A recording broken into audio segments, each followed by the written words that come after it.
2024 लोकसभा चुनाव के लिए बीजेपी समेत कई बड़ी पार्टियों ने अपने उम्मीदवार घोषित कर दिए हैं, जिनमें एक या दो नहीं कई भोजपुरी कलाकारों को उम्मीदवारी दी गई है।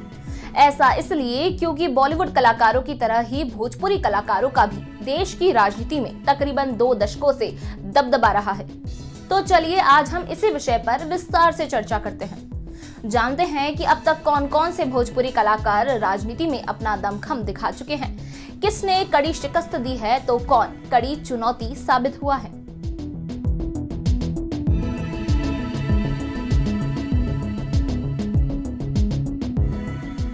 नमस्कार, मैं हूं भावना सांखला और आप देख रहे हैं न्यूज़ 18 इंडिया ओरिजिनल्स।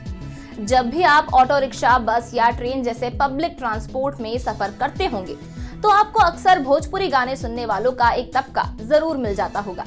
वैसे ही देश की जनता के बीच एक ऐसा तबका भी है जो भोजपुरी कलाकारों को पसंद करता है, उन पर भरोसा करता है और उन्हें सपोर्ट करता है। और ये तबका छोटा मोटा नहीं, यूपी, बिहार समेत देश भर में एक बड़ा वोट बैंक है। और इसी वोट बैंक को लुभाने के लिए राजनीतिक दल भोजपुरी कलाकारों को उम्मीदवार बनाते हैं, चुनाव लड़वाते हैं। कभी तो ये उम्मीदवार हार जाते हैं, लेकिन जब जीतते हैं तो इनकी जीत इतनी बड़ी होती है कि इनके नाम को मिटा पाना दशकों तक मुश्किल ही नहीं, नामुमकिन हो जाता है। और एक ऐसा ही नाम है भोजपुरी के मशहूर कलाकार मनोज तिवारी का। भोजपुरी फिल्मों के सुपरस्टार मनोज तिवारी ने 2009 में सपा की ओर से अपना पहला चुनाव लड़ा था। आपको जानकर हैरानी होगी कि मनोज तिवारी ने अपना पहला चुनाव यूपी के सीएम योगी आदित्यनाथ के खिलाफ लड़ा था। अब सीएम योगी को शिकस्त दे पाना तो बेहद मुश्किल है और ऐसा ही हुआ। लेकिन मनोज तिवारी ने उन्हें इतनी कड़ी टक्कर दी कि बीजेपी पार्टी ने भी उन्हें माना और अगले लोकसभा चुनाव यानी कि 2014 से पहले ही मनोज तिवारी को बीजेपी में शामिल किया। 2014 में मनोज तिवारी ने बीजेपी की ओर से लोकसभा का चुनाव लड़ा और दिल्ली से सांसद बने। 2019 में फिर से उन्होंने भाजपा का टिकट लिया और चुनाव लड़ा और जीत हासिल की। एक दशक से मनोज तिवारी सांसद के पद पर काबिज है और अब एक बार फिर से यानी कि तीसरी बार मनोज तिवारी को बीजेपी ने पूर्वी दिल्ली से अपना उम्मीदवार घोषित किया है। मनोज तिवारी के साथ ही भोजपुरी स्टार रवि किशन भी राजनीति का बड़ा चेहरा है। 2014 में रवि किशन ने कांग्रेस की ओर से जौनपुर लोकसभा का चुनाव लड़ा था। फिर 2017 में बीजेपी ज्वाइन की। 2019 में बीजेपी से गोरखपुर लोकसभा का चुनाव लड़ा और सांसद चुने गए। अब एक बार फिर से 2024 के लिए बीजेपी ने भोजपुरी कलाकार पर दांव खेला है।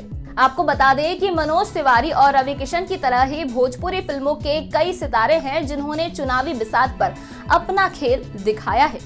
भोजपुरी स्टार संजय यादव, संजय कुमार सिंह उर्फ संजय यादव ने 2015 में आरजेडी की ओर से विधानसभा का चुनाव लड़ा, जिसमें उन्हें जीत मिली और काराकाट से विधायक बने। कुणाल सिंह, भोजपुरी इंडस्ट्री के अमिताभ बच्चन कहे जाने वाले कुणाल सिंह ने 2014 में कांग्रेस की ओर से लोकसभा का चुनाव लड़ा, लेकिन उनकी हार हुई।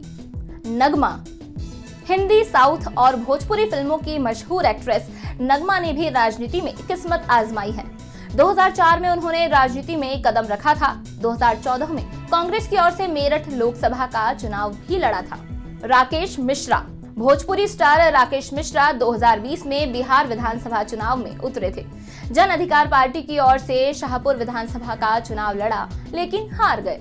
विनय बिहारी, भोजपुरी के मशहूर गायक विनय बिहारी लोरिया भी विधानसभा से भाजपा के विधायक है। सचिन पिलगांवकर, भोजपुरी फिल्मों में काम करने वाले एक्टर सचिन पिलगांवकर ने भी राजनीति में कदम रखा था।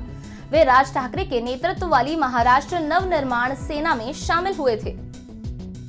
अब 2024 लोकसभा चुनाव की बात करें तो भोजपुरी स्टार दिनेश लाल निरहुआ भी उत्तर प्रदेश के आजमगढ़ से एक बार फिर से मैदान में उतरे हैं। बता दें कि ये वही भोजपुरी स्टार है जिन्होंने दिग्गज नेता अखिलेश यादव के गढ़ यानी कि आजमगढ़ में पहली बार कमल खिलाया था। और अब एक बार फिर से भोजपुरी स्टार निरहुआ अपना दबदबा काबिज करने को तैयार हैं। भोजपुरी फिल्मों की एक्ट्रेस काजल निषाद भी सपा की ओर से चुनाव लड़ने जा रही हैं। वे गोरखपुर लोकसभा सीट के लिए रवि किशन के खिलाफ खड़ी हैं। गोरखपुर लोकसभा सीट पर गौर करें तो दोनों ही बड़ी पार्टियों ने जिस तरह भोजपुरी कलाकारों को चुना है, इससे साफ जाहिर होता है कि भोजपुरी कलाकार राजनीति में भी कितना अहम रोल निभाते हैं। देश की जनता जिस तरह से भोजपुरी कलाकारों को पसंद करती है, क्या राजनीति में भी उसी तरह से पसंद किया जाता है? इस पर आपकी क्या राय है, हमें कमेंट सेक्शन में जरूर बताएं। और ऐसे ही वीडियोस के लिए जुड़े रहिए न्यूज़ 18 इंडिया ओरिजिनल्स के साथ।